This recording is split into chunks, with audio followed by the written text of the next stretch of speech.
Hello guys, welcome back to my how-to channel. In today's video, I'm going to show you how to find someone you played with on Roblox. So if you're searching for them, just go to Google and search for restore all Roblox server list. We just want to click on this first link. This extension is completely free and safe, so don't worry about it. Just click on add extension here. Now after we have added the extension, we'll go back into Roblox, refresh here the page, click on the puzzle icon and just click on restore all Roblox server list here.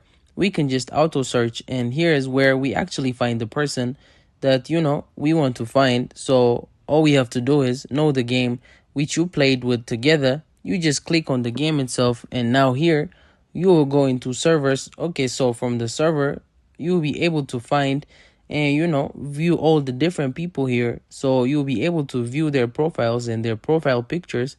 So if you know their name, that's even more better. So you can just input their name right here. But if you don't know their name, the server list is going to look like this. Okay, so with the extension, so you'll be able to see all of their profile pictures here.